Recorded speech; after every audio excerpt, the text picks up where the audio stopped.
Unos meses después del bautismo del Señor Jesucristo en el río Jordán, el rey Herodes metió a Juan en la cárcel, a Juan el Bautista.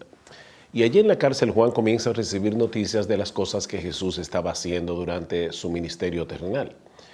Eso no debió tomarlo de sorpresa porque él mismo había proclamado a Jesús como aquel a quien señalaban los profetas del Antiguo Testamento. Sin embargo, ahora que está en la cárcel, en vez de alegrarse por los reportes que estaba recibiendo, se sintió tan confundido que dice en Mateo capítulo 11, versículo 3, que Juan envió a 2 de sus discípulos a preguntarle al Señor, ¿eres tú el que habría de venir o tenemos que esperar a otro? ¿Qué estaba pasando por la mente de Juan el Bautista en ese momento? ¿Por qué esta confusión? Porque la perspectiva que él tenía del Mesías no encajaba del todo con el tipo de ministerio que el Señor estaba desarrollando.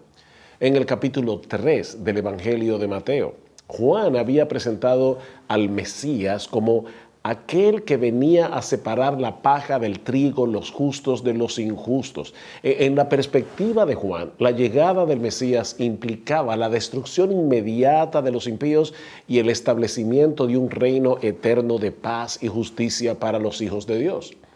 Pero vino Jesús, comenzó su ministerio y nada de eso sucedió.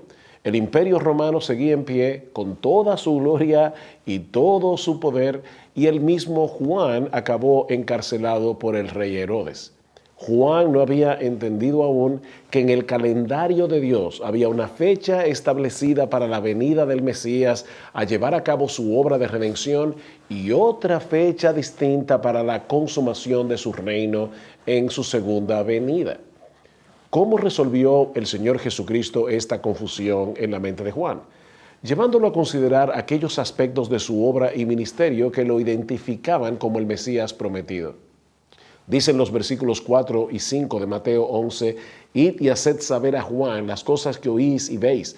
Los ciegos ven, los cojos andan, los leprosos son limpiados, los sordos oyen, los muertos son resucitados, y a los pobres es anunciado el Evangelio». En otras palabras, lo que identificaba a Jesús como el Mesías no era su poder político, eran sus obras de compasión y de misericordia, incluyendo la proclamación del Evangelio a los pobres.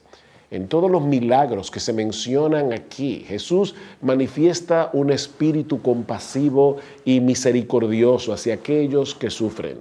Y es ese aspecto del carácter de nuestro Señor Jesucristo en el que quisiéramos meditar a lo largo de esta semana. Oremos para que los creyentes seamos retados a imitar la compasión y misericordia del Señor, pero que al mismo tiempo seamos consolados en medio de nuestras propias tribulaciones y de nuestras propias aflicciones, recordando que nuestro Señor Jesucristo es el mismo ayer y hoy y por los siglos, y que Él ha prometido estar con los suyos todos los días hasta el fin del mundo.